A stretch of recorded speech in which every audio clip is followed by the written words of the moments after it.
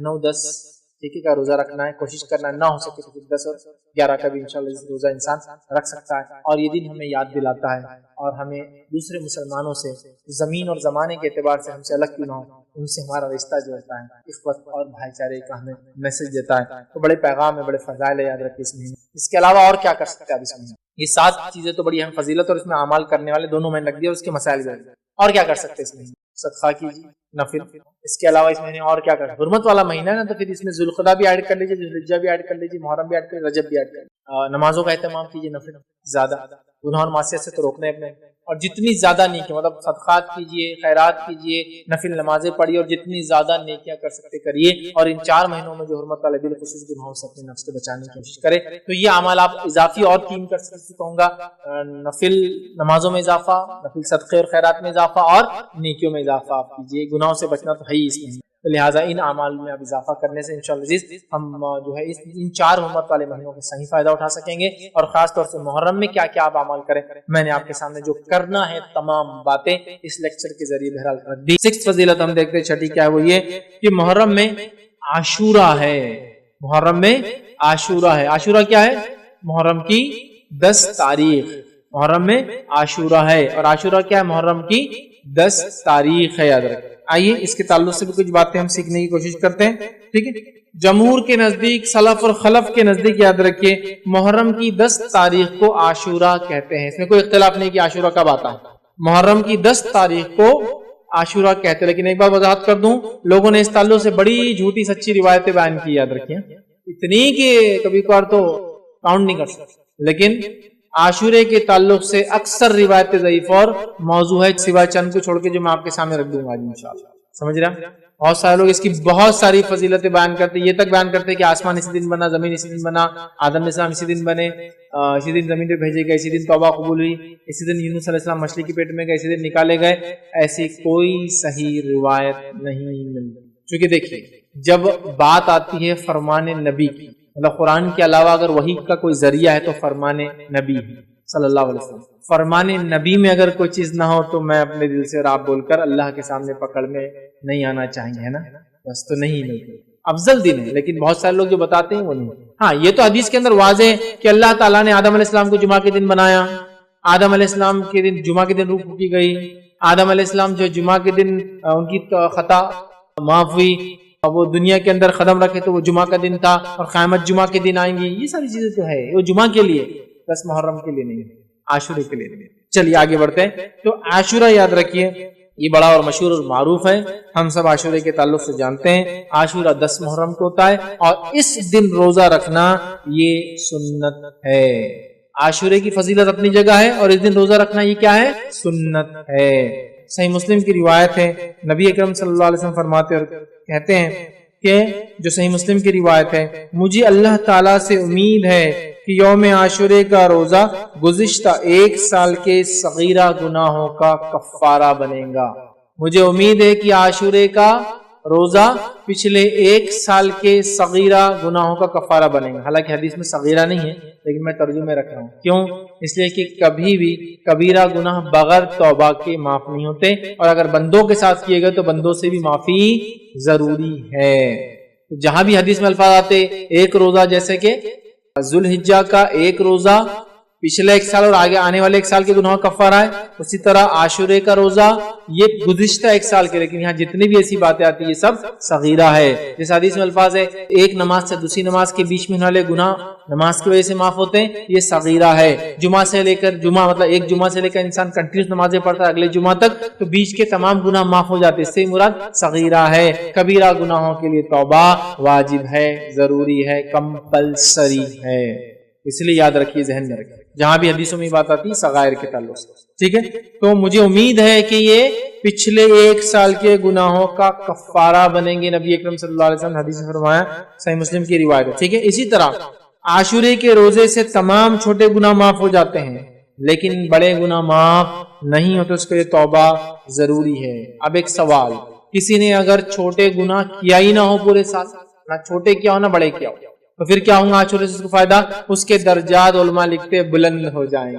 چھوٹے بھی گناہ نہیں کیا، بڑے بھی گناہ نہیں کیا، اس کے درجات بلند ہو جائیں گے. اسی طرح اگر کسی نے چھوٹے گناہ نہیں کیا ہو اور بڑے ہیں اس کے اکاؤنٹ میں تو علماء لکھتے ہیں انشاءاللہ عزیز ان بڑے گناہوں کے شدت میں انشاءاللہ اللہ تخفیف کریں گا. مطلب اس کے تعلق سے علماء لکھتے ہیں کہ اگر کسی کے کبیرہ اور صغیرہ گناہ نہ ہو تو اللہ تعالیٰ اس کے درجات کو بلند کر دے گا اور اس کی نیکیوں بڑھا دی جائیں گی، لکھ دی جائیں گی. اور اگر ایک یا متعدد کبیرہ گناہ ہوئے لیکن کوئی صغیرہ گناہ اس کے اکاؤنٹ میں نہ ہوا تو ہمیں امید ہے کہ کبیرہ گناہوں میں سے کچھ تخفیف کر دی جائیں گی، شدت کم کر دی جائیں گی، ہلکا کر دیا جائے گا انشاءاللہ.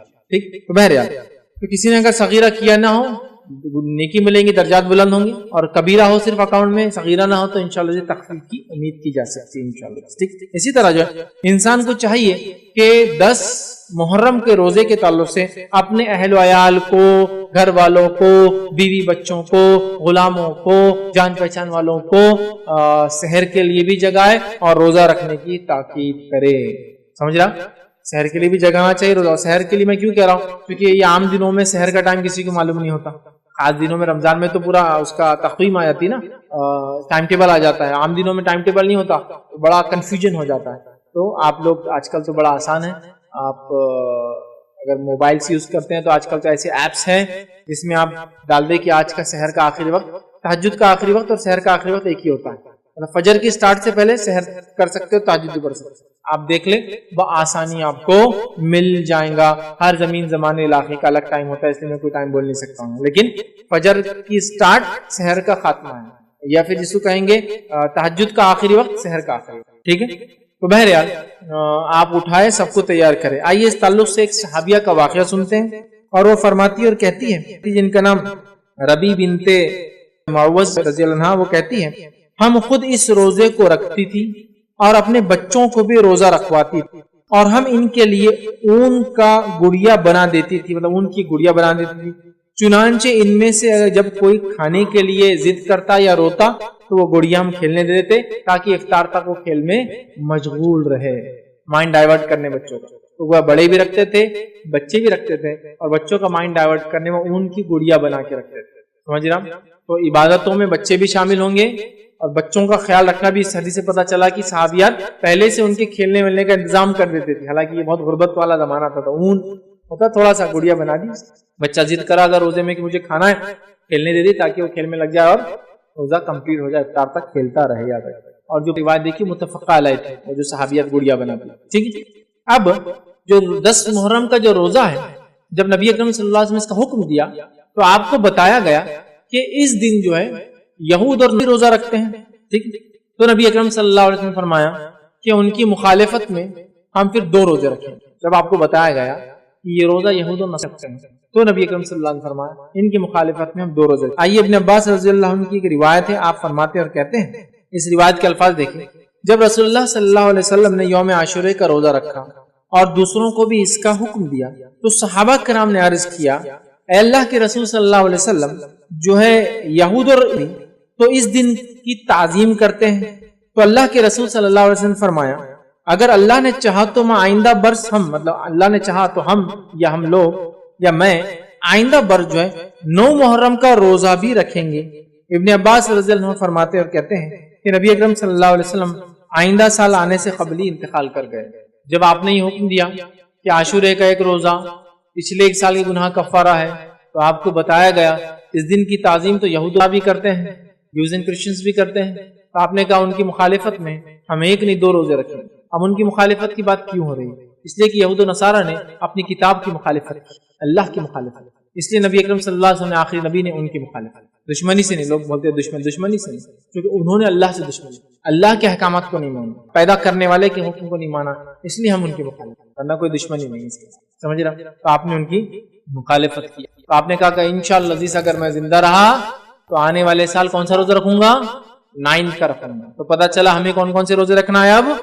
9 اور 10، مطلب 9 اور 10، 9 اور 10 محرم کو ہم کو 2 روزے رکھنا ہے، اور یہ 2 روزے 1 سال کے گناہ کا کفارہ پچھلے. اور ذوالحجہ کی 9 تاریخ کا روزہ وہ 2 سال کے گناہ کا کفارہ جو گزرا، اور جو مطلب 1 روزہ 2 کا کفارہ، یہ 2 روزے 1 کا کفارہ ہے جو گزرا ہے. ٹھیک ہے. چلیے، تو یہ بھی پتا چل گیا کہ ہم کو عاشورے کا روزہ رکھنا ہے، نبی اکرم صلی اللہ علیہ وسلم رکھا، صحابہ رکھتے تھے، سب رکھتے تھے، بچوں کو رکھاتے تھے، اور مخالفت نہیں ہوگی 2 روزے ہم کو رکھنا ہے، مطلب 10 کا تو رکھنا ہی اور 1 اضافہ کرنا ہے۔ آئیے دوسری روایت کے اندر صحیح مسلم کے اندر الفاظ ہے، اگر میں اگلے سال زندہ رہا تو 9 محرم کا بھی روزہ رکھوں گا۔ ایک میں اوپر والی میں کہا تھا کہ ہم رکھیں گے، اس میں کہا کہ میں رکھوں گا، اس سے پتہ چلا آپ کو اور ہم کو 9 اور 10 کا رکھنا ہے، یاد رکھیں۔ اسی طرح جو ہے عبداللہ ابن عباس رضی اللہ عنہ فرماتے ہیں، یہ مسند احمد کی روایت ہے، اس روایت میں اختلاف ہے، اس روایت میں اختلاف ہے، کچھ نے اس کو ضعیف قرار دیا ہے، لیکن محمد شاکر نے جو کہ محدث تھے انہوں نے اس کو حسن قرار دیا، تو میں کہوں گا اس پہ علماء کا اختلاف ہے اس حدیث کی سند میں۔ حدیث کے الفاظ کیا سنی، مسند احمد کی روایت ہے، اور بھی یہ روایتیں اور بھی الفاظ سے آتی، مطلب اور بھی حدیثوں کی کتاب موجود ہے۔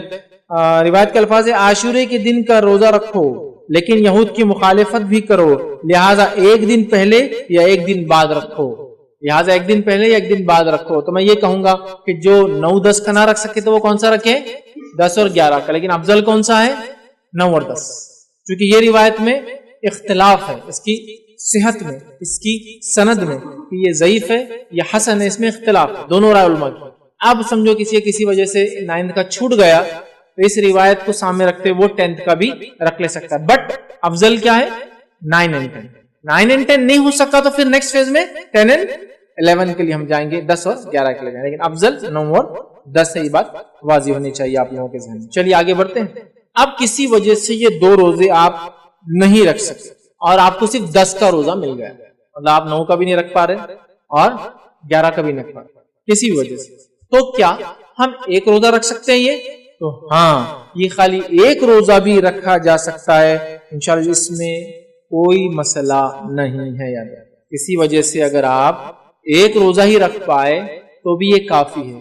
بہت سارے لوگوں کی غلط فہمی ہے کہ اگر 9-10 یا 10-11 کا روزہ نہیں ہوا، نہیں رکھ پائیں گے تو پھر 10 کا روزہ بھی وہ ڈراپ کر دیتے ہیں۔ کیا کرتے ہیں، غلطی کیا ہوتی ہے، وہ بولتے ہیں اب 9 کا نہیں ہو رہا اور 11 کا بھی کسی وجہ سے نہیں ہو رہا تو 10 بھی کیا کرتے ہیں، چھوڑ دیتے ہیں۔ ایسا کرنا غلط ہے۔ اگر کسی وجہ سے آپ 9 کا بھی نہیں رکھ پائے، اگر کسی وجہ سے آپ نے سوچے 10-11 رکھوں گا اور 11 کا نہیں رکھ پائے، تو آپ کا 10 کا روزہ بالکل درست ہے۔ تو گویا خالی 1 روزہ بھی، جیسا کہ میری صحت ساتھ نہیں دیں گی، 2 روزے تو میں رکھ سکتا ہوں، 1 ہی رکھتا ہوں، تو آپ 1 بھی رکھ سکتے ہیں۔ نیت رکھے کہ اللہ میری صحت ہے تو میں دوسرا بھی ضرور۔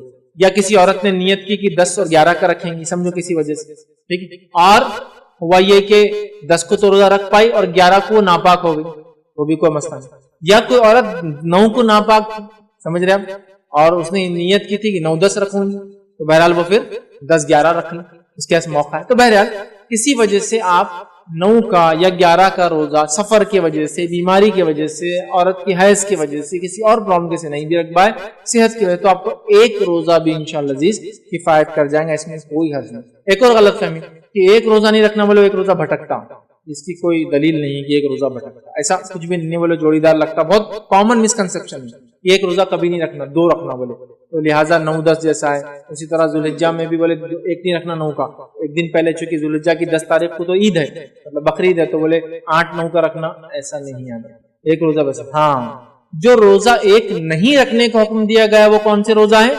جمعے کا اکیلا روزہ رکھنا منع کیا گیا اور ہفتے کا اکیلا روزہ رکھنا منع کیا گیا۔ تو اگر آپ کو جمعہ رکھنا ہے تو آپ کو جمعرات ایڈ کرنا پڑے گا اس میں، یا پھر جمعہ رکھنا ہے تو آپ کو ہفتہ ایڈ کرنا پڑے گا اس میں، یا آپ کو ہفتہ رکھنا ہے تو اتوار ایڈ کرنا پڑے گا اس میں۔ خالی جمعے کا اور خالی ہفتے کا روزہ رکھنے سے نبی اکرم صلی اللہ علیہ وسلم منع کیا، بلکہ ہفتے کے تعلق سے آپ نے کہا کہ اگر تمہیں پتے ملے بھی تو کھا لو، لیکن ہفتے کا روزہ خالی مت رکھو۔ یا تو رکھنا ہے تو پھر کیا کرنا ہوگا، آپ کو روزہ اٹیچ کرنا ہوگا، وہ جمعہ اور ہفتہ ہے، نہ کہ کوئی اور دن۔ تو لہٰذا کسی وجہ سے آپ 1 بھی روزہ رکھیں تو انشاءاللہ اس میں کوئی حرج نہیں، ٹھیک ہے۔ اسی طرح ایک اور سوال، لوگ بولتے ہیں کہ میرے رمضان کے روزے باقی ہیں، میرے رمضان کے روزے قضا باقی ہیں، تو کیا میں یہ روزے رکھ سکتا ہوں؟ یہ تو نفل ہے، یہ تو سنت ہے، اب میرے تو فرضی قضا ہے۔ تو یاد رکھیے، آپ رمضان کے روزے قضا ہو بھی تو یہ نفل روزے رکھ سکتے ہیں۔ بہت سے لوگوں کی مسکنسپشن ہوتا ہے کہ رمضان کی اگر قضا ہے تو باقی نفل روزے نہیں ہو سکتے جب تک کہ قضا پوری نہیں ہوتی۔ تو میں یہ بتانا چاہوں گا، یہ جو روزہ ہے محرم کا، خاص طور سے 9 اور 10 کا، یہ روزہ مخصوص ہے اور ایک تاریخ سے اٹیچ ہے، یہ تاریخ جاننے کے بعد آپ کو اس کو رکھنے کا موقع نہیں ملے گا. لہٰذا اگر رمضان کی قضا باقی ہے بھی تو بہت ساری بار بیمار لوگوں کا مسئلہ ہوتا ہے, عورتوں کا ہوتا ہے کہ حیض کی وجہ سے روزے ان کے چھوٹ جاتے ہیں رمضان کے اور وہ رکھ نہیں پاتی. اب محرم آ جاتا ہے, پھر وہ سوچتے رہے محرم آ گیا تو کیا محرم کے نفل رکھوں جبکہ میرے تو فرض باقی ہے. تو یاد رکھیے آپ کی فرض روزے اگر قضا باقی بھی ہے تو علماء کی کئی قول اور فتاوی موجود ہیں کہ آپ قضا روزے باقی رہنے کے باوجود بھی محرم کا روزہ آپ رکھ سکتے. تو لہٰذا محرم کا یہ روزہ 9-10 کا آپ بالکل اگر قضا روزے باقی بھی ہیں تو رکھ لے.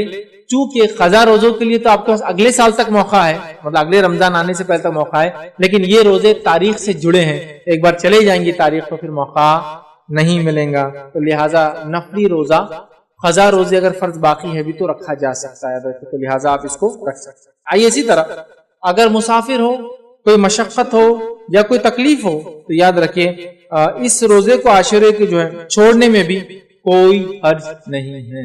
کوئی تکلیف ہے, کوئی مشقت ہے, کوئی پرابلم ہے, بہت سے لوگ عاشورے کہتے ہو بہت زیادہ شدت کے ساتھ میں رکھنے چاہیے, ایسا نہیں, آپ چھوڑ سکتے. اور سفر میں بھی بیماری میں بھی آپ کو لگتا ہے کہ روزہ رکھنے کے آپ کیپیبل ہے تو اس کو کنٹینیو رکھ سکتے ہیں. دونوں چیزیں, مطلب چھوڑ بھی سکتے ہیں مجبوری میں اور رکھ بھی سکتے ہیں آپ کی مرضی سے. سفر میں ہو کیا میں رکھوں, اس لیے کہ اللہ نے تو قرآن میں کہا کہ رمضان کی بھی روزے اور آپ سفر میں تو چھوڑ سکتے ہیں, لیکن اگر کسی کو تندرستی صحت ہے اور سفر میں تکلیف نہیں ہوں گی اور وہ اس کو اپنے سفر میں آڑ نہ بنا لے روزے کو تو رکھنے میں کوئی حرج نہیں. آڑ بولے تو کیسا, اب آپ سفر میں ہیں اور آپ کو طاقت کی ضرورت اور آپ اپنے آپ کو سفر میں روزے کو آڑ بنانے کے لیے روزہ رکھ لے رہے 10, اب سامان اٹھانا, ارے تم اٹھاؤ میں روزے سے آج جانا, مطلب لوگوں کے لیے اپنے روزے کو آڑ بنا رہے ہیں, ایکسٹرا سو رہے, اٹھنا کام کا ٹائم ہے, نہیں میں آج روزہ ہے نا, معلوم ہے تم لوگ تو بے روزے دار ہے, میں تو روزہ ہے نا, تمہیں کو آڑ نہیں ہونا چاہیے. ٹھیک ہے, اس چیز کو آپ یاد رکھیں. ٹھیک ہے. اچھا ایک اور سوال, کیا یہ روزے کی قضا ہو سکتی ہے 10 محرم کی؟ تو یاد رکھیں اس روزے کی کوئی قضا نہیں ہے, چونکہ یہ روزہ ایک پرٹیکولر ڈے سے جڑا ہوا ہے, وہ دن جانے کے بعد اس کی قضا نہیں ہوتی ہے, یاد رکھیں. ٹھیک ہے. اسی طرح جو ہے میں ہر سال یہ روزہ رکھنے کا عادی ہوں, میں ہر سال 9-10 کا روزہ رکھتا ہوں, یہ سال کسی وجہ سے رکھ نہیں پایا, بیماری کی وجہ سے رکھ نہیں پایا, سفر کی وجہ سے رکھ نہیں پایا, عورت تو حیض کی وجہ سے رکھ نہیں پائی, نفاس کی وجہ سے مطلب مینسس کی وجہ سے جو ہے, اور نفاس کی وجہ سے اولاد کی پیدائش کے بعد جو مسئلہ ہوتا ہے میں روزے نہیں رکھ پائی, تو علماء لکھتے ہیں اگر اس کی نیت تھی اور وہ ہر سال رکھتا تھا یا رکھتی تھی اور اس کی نیت یہ تھی تو انشاءاللہ اس نیت کی وجہ سے اس کو اس کا بھی اجر اور ثواب مل جائے گا. اور اس کے لیے وہ لوگ دلیل اس حدیث کو رکھتے ہیں, اور حدیث دیکھیے اس طرح سے جس میں نبی اکرم صلی اللہ علیہ وسلم فرمایا, صحیح بخاری کی روایت آپ نے فرمایا, جب بندہ بیمار ہو جائے یا سفر پہ ہو تو اقامت وہ صحت کی حالت میں عمل کرنے کی طرح اس کے لیے اجر لکھا جاتا ہے. جب بندہ بیمار ہو جائے یا سفر میں ہو جس کی وجہ سے وہ ریگولر جو کام کرتا تھا, اعمال کرتا تھا, نہیں کر پاتا ہے, تو اللہ تعالیٰ اس کی نیت کی وجہ سے اس کو اس کا اجر دے دیتا ہے. سبحان اللہ.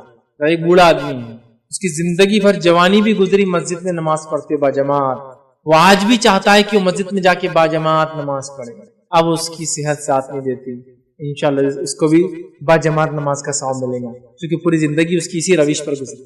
ایک انسان تھا رمضان کے ہر سال روزے رکھتا تھا, ہر سال شدت کے ساتھ رکھتا تھا, اب اس کو بیماری نے آج جکڑا, صحت چلی گئی, لیکن اس کی تمنا آج بھی اسی کی ہے. اس حدیث کے مطابق اس کو بھی اجر ملے گا رمضان. سمجھا؟ ایک انسان کی شدید تڑپ ہے کہ وہ اللہ کے گھر کی زیارت کرے, لیکن پیسوں کی وجہ سے بیچارہ مجبور ہے, وہ بھی اس حدیث کی وجہ سے اجر پائے. ایک انسان ہر سال حج اور عمرے کو جاتا تھا, اللہ نے مال دولت رکھا تھا, دے رکھا تھا, اب وہ کسی وجہ سے نہیں جا پا رہا ہے اس کی, لیکن آج بھی وہ امید ہے کاش پہلے مالدار تھا, غریب ہو گیا, لیکن میرے پاس پیسہ ہو تو میں جاؤں, اس کو بھی اجر. کیونکہ حدیث میں کیا ہے, جب بندہ بیمار ہو جائے یا سفر پہ ہو تو اقامت و صحت کی حالت میں جو عمل وہ کیا کرتا تھا, جب اچھا تھا, صحیح سالم تھا, سب کچھ تھا, طاقت تھی, جو عمل کرتا تھا, اسی کا اجر اس کو ابھی بھی ملے گا. سبحان اللہ, کتنی بڑی بات ہے نا. لہٰذا اچھے کام کرو, اچھے کام کی نیتیں رکھو اپنے دل میں, جب ہم اچھے کام نہیں کر پائیں کسی وجہ سے تب بھی اللہ اجر دیتا ہے. بڑی بات, بڑی بات. چلیے آگے بڑھتے ہیں.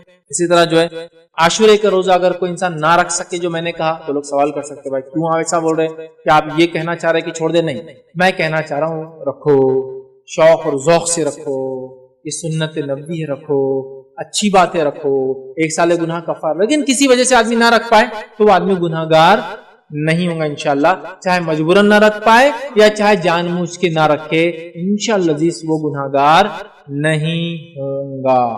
کیوں؟ آئیے میں روایت رکھتا ہوں۔ ام المومنین عائشہ رضی اللہ عنہا فرماتی ہے اور کہتی ہے، ٹھیک ہے، اور آپ فرماتی ہے، یہ روایت جو ہے بخاری اور صحیح مسلم کی روایت ہے، آپ نے فرمایا رسول اللہ صلی اللہ علیہ وسلم رمضان کے فرض ہونے سے پہلے عاشورے کا روزے کا حکم دیتے تھے، پھر جب رمضان کی فرضیت ہوئی، مطلب اللہ کے رسول عاشورے کا روزہ رمضان کے روزے فرض ہونے سے پہلے سے رکھتے تھے، تو تب سب صحابہ اس کو فرض سمجھ کے رکھتے تھے، ٹھیک ہے۔ تو آپ فرماتی ہے جب رمضان کے فرض ہونے سے پہلے آپ صلی اللہ علیہ وسلم عاشورے کا روزے کا حکم دیتے تھے مطلب واجب ہو گیا، صحابہ کے حکم دیتے تھے، پھر رمضان کی فرضیت ہوئی تو جو چاہتا عاشورے کا روزہ رکھتا اور جو چاہتا نہیں رکھتا، اور نبی اکرم صلی اللہ علیہ وسلم نے کچھ نہیں کہا۔ پہلے دور میں اللہ کے رسول نے حکم دیا، بعد کے دور میں جب رمضان فرض ہو گئے تو جو چاہتا رکھتا، جو چاہتا نہیں رکھتا، اللہ کے رسول نے کچھ نہیں کہا۔ لیکن پہلے دور میں رکھو کہا، بعد کے دور میں خاموشی کیا، مطلب جو چاہتا رکھتا، جو چاہتا اس کو چھوڑ دیتا۔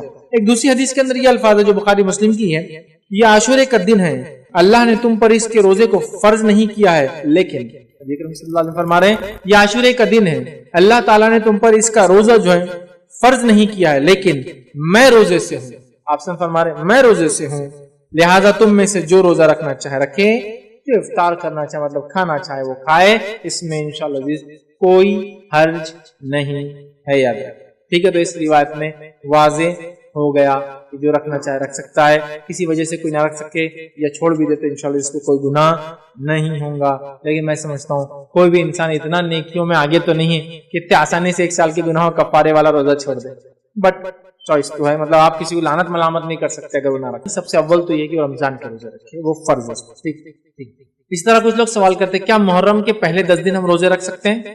بالکل کوئی مسئلہ نہیں، لیکن یہ ایسا سنت تو نہیں ہے، لیکن آپ رکھ سکتے ہیں، بالکل رکھ سکتے ہیں، سمجھ رہے ہیں؟ نبی اکرم صلی اللہ علیہ وسلم ذوالحجہ کی ابتدائی 9 دنوں کا پورے روزے رکھتے تھے، پورے 1 سے لے کر 9 تک، ٹھیک، تو آپ رکھ سکتے ہیں، اور محرم میں بھی 1 سے 10 تک، لیکن نبی اکرم صلی اللہ علیہ وسلم کی کسی خاص سنت نہیں ہے۔ لیکن چونکہ محرم اللہ کا مہینہ ہے اور اس کا روزہ سب سے افضل ہے، آپ اس نیت سے سوچیں کہ یہ عشرئی بڑا مقدس ہے، محترم ہے، عظمت والا ہے، مہینہ ہی عظمت والا ہے، اللہ کا مہینہ، رکھ لے، کوئی حرج نہیں انشاءاللہ عزیز، اس میں کوئی مذائقہ انشاءاللہ عزیز نہیں ہے، لیکن اس کو کوئی سنت نہ سمجھے، مطلب اس کا روزہ افضل ہے، اس نیت سے آپ بالکل رکھ لے، کوئی مسئلہ نہیں، لیکن اس کا ایسا 10 دن سنت نہیں، آپ صلی اللہ علیہ وسلم نے مخصوص 10 دن محرم کے روزے نہیں رکھے۔ السلام علیکم ورحمۃ اللہ۔ شیخ، سنیچر کے دن جو روزہ رکھنے نہ رکھنے کی ممانعت ہے، تو اگر عاشورے کا روزہ اس دن آ جائے تو بعض حضرات جو ہے تو منع کرتے ہیں، روکتے ہیں، تو ان کو کس طرح سمجھایا جائے اس حدیث کو کہ جس دن سنیچر کے دن منع کیا گیا ہے روزہ رکھنا؟ بھائی نے ایک سوال کیا کہ ہفتے کے دن روزہ رکھنے سے منع کیا گیا، سنیچر کے دن، سیٹرڈے، تو اگر اس دن عاشورے کا روزہ آ گیا تو دیکھیے عاشورے کا روزہ ایک تاریخ سے جڑا ہوا ہے، دن سے جڑا ہوا نہیں ہے، تو عاشورے کا روزہ جمعہ کو بھی آئے تو آپ رکھ سکتے ہیں، ہفتے کو آیا بھی تو رکھ سکتے ہیں، یا کسی اور دن بھی آئے تو رکھ سکتے ہیں۔ یہاں وہ ممانعت لاگو نہیں ہوگی جو حدیث میں ہے کہ خالی جمعہ کا اور خالی ہفتے کا روزہ نہ رکھو، جیسا کہ کسی حد تک دیکھا جائے تو آپ کو تو 2 روزے رکھنا ہے، جمعرات جمعہ، اگر جمعہ کو بھی آئے تو، یا پھر جمعہ ہفتہ، یا پھر ہفتہ اتوار، تو آلریڈی وہ چپک کے آ رہا، لیکن کسی وجہ سے ایک آدمی ایک ہی روزہ رکھ سکتا ہے، مطلب وہ 10 کا رکھنا چاہ رہا ہے صرف، اور 10 آگے جمعہ کو یا 10 آگے 11 کو، تو وہ ایک بھی رکھ سکتا ہے، حالانکہ رکھنا تو 2، وہ ایک بھی رکھ سکتا ہے۔ تو چونکہ عاشورے کے روزہ تاریخ سے جڑا ہے، دن سے نہیں جڑا ہے، تو ہفتے کے دن بھی آیا تو رکھنا ہے اور جمعہ کے دن آیا بھی تو رکھنا ہے، ویسے تو 2 رکھنا ہے، لیکن کسی وجہ سے آپ ایک رکھنا چاہتے ہیں اور جمعہ کا ہے یا ہفتے کا ہے تو آپ ایک بھی رکھ سکتے ہیں، چونکہ آپ یہ روزہ جمعے کا اور سنیچر کا نفل نہیں رکھ رہے بلکہ عاشورے کا رکھ رہے ہیں، تو یہاں تاریخ سے چونکہ جڑا ہے اس وجہ سے اس کو آپ ہفتے اور جمعہ کو بھی اگر اکیلے رکھنا چاہے بھی تو رکھ سکتے ہیں، اور اگر اس کے ساتھ ایک ملا لے تو آلریڈی پھر مسئلہ انشاءاللہ حل ہو جائے گا۔ تو یہ چند باتیں تھیں اس کے روزے کے تعلق سے۔